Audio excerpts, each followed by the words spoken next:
Hello there, Mark Sutt with HurricaneTrack.com here. It is 3:30 in the morning. I'm losing track of time. On Monday, September the 11th, I am in Orlando, Florida.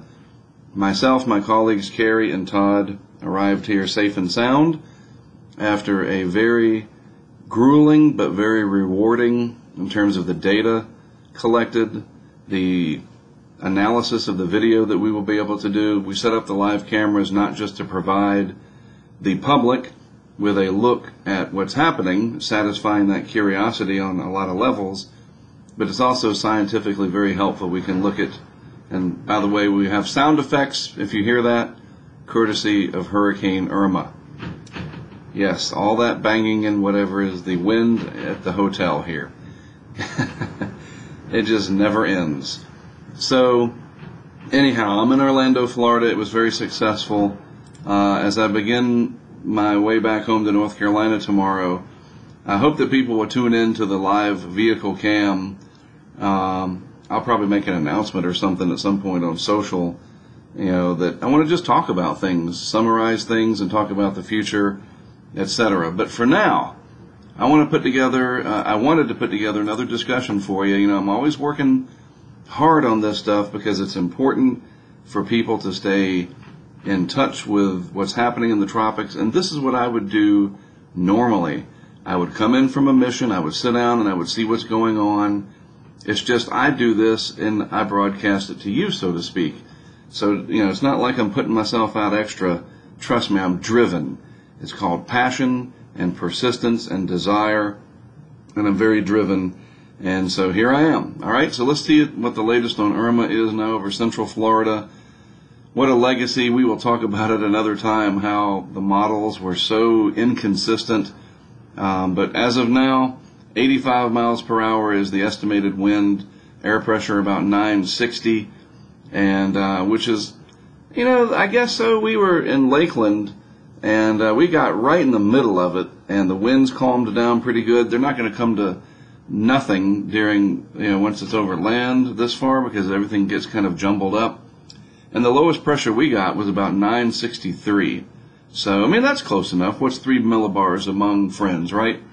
And it's moving north-northwest at 15 miles per hour, so that's good news.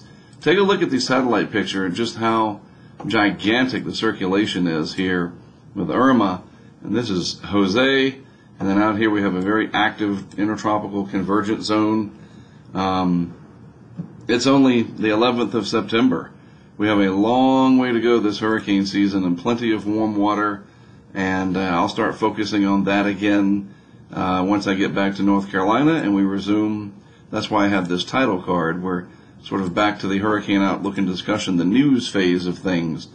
But a very active tropics right now, as you can see, and Irma, like I said, inland here over Florida.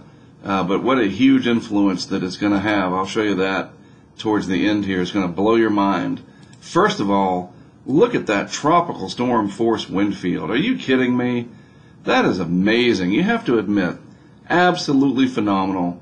A wind field that large we haven't seen.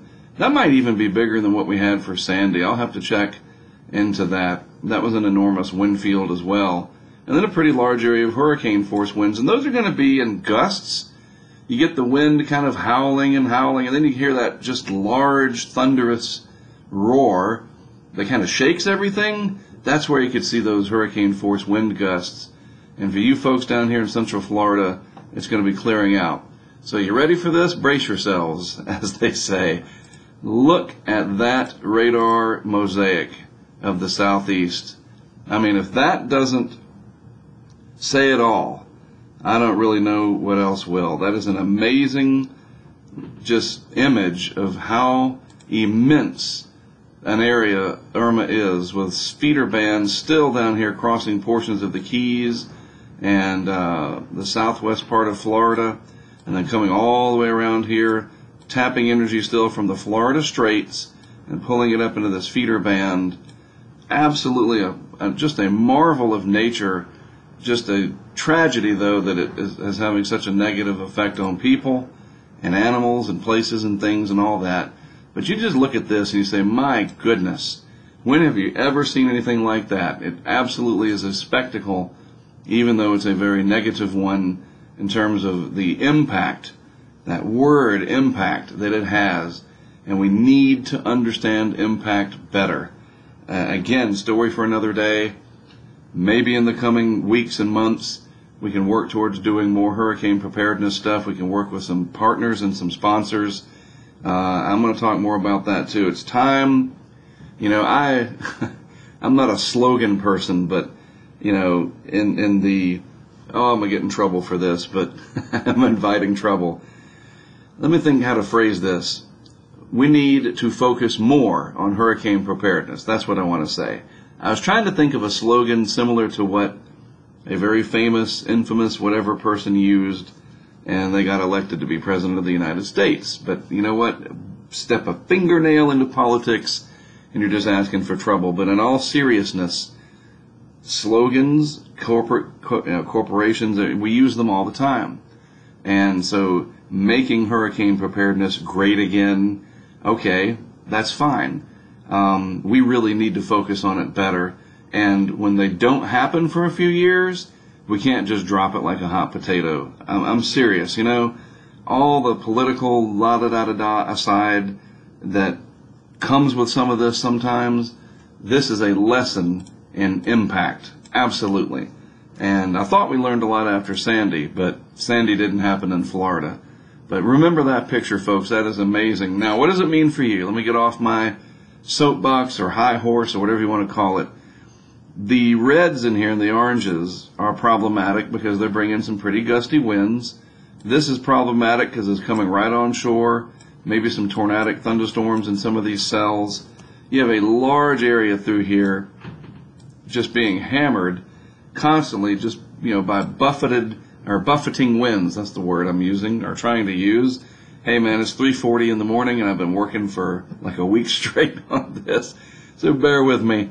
But basically, you know what, if you need to travel through this region, be extremely careful, be very patient, and be mindful that those winds can hit your car from the side and flip you over.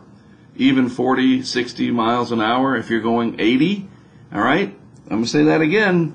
You're traveling down the interstate, down I-10, all right? You come down and I'm going to head over this way.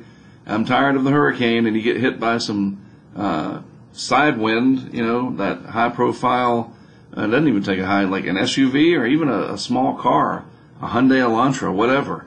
Be very careful, okay? That's my point. This will all move out. It's moving off to the north-northwest, and eventually it'll get out of here. You see what the cone looks like into Georgia, Alabama. Tornado threat through this region is there, and I'll talk about that more tomorrow. We need to talk about Jose. Jose is out there. Look at that wacky track. It's going to do a loop, and then it's going to come around and at least threaten the southeast United States. Threaten, what does that mean? It will appear as if it could try to impact the United States, the southeast U.S. And I can show you that better on the GFS. This is the 0Z run, and you see Irma coming up inland over Florida and then finally dying out, a large rainmaker. And then there's Jose, and you can see how the ridge is going to build back in as Jose mills around out there. Watch what happens. The ridge comes over the top here, and you can see the outline of it starting to take shape.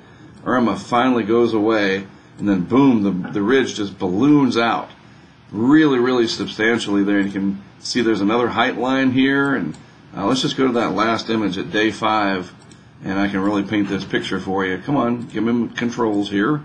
So there's the last image at day 5. Really, really thick ridge right there. You see one height line. Here's another one. This is the 850 millibar level. And there it is. There's Jose as a powerful hurricane trapped, you know, from escaping immediately. So we're going to have to wait and see. The one thing that I worry about, remember when it looked like that Irma could come up through here and then maybe escape out like that, and there was some times when it was coming up and doing this or some up like that, and it ended up way over here. Right? So no two hurricanes are ever the same, obviously, but it makes me worry that the models are not seeing the strength of this Atlantic ridge. Will that be the case? We have to wait and see. I just want you to be aware of it, and that's my part of my job. All right, I'm going to get 8 hours of sleep. I really am. And after I'm done with that, I'll start heading back home. But when I get up, I'm going to do another video discussion. We'll talk about what's going on with Irma. Make sure you're aware of the inland threats from this. And we'll focus some more on Jose as well. All right, so a huge heartfelt thanks to everyone out there who, with me, but even on a greater level, absolutely far greater level, endured what's happening with Irma. Most of you that watch and tune into what I do are in the affected area. And I'm going to head home, and you may not be able to. And you know what? That really matters to me. I get it. So I really appreciate the support, the encouragement. You know, if there's 400,000 comments and thoughts sent my way, all but 3 or 4 of them were positive, for real. And that is remarkable in the world of the internet and social media. There may have been a few more, but I didn't see them. And, you know, the ones that were negative, you just can't please everybody. That's the way I look at it. So really, thank you very much. I appreciate it. We are all safe. The equipment is just going to stay behind. I'm going to talk about that more tomorrow on the way home. I have a plan for that. And we start looking ahead. I'm not ever going to say look forward. We will look ahead to the rest of the hurricane season, because you know what? Monday, September 11th begins the last half of an already historic season. If you put it in that perspective, wow. I'm Mark Sudduth for HurricaneTrack.com in Orlando, Florida. This will conclude 99% of the field mission for Irma. You never know what I encounter on the way home. I'll have more for you after noon tomorrow or later today. Thanks for watching.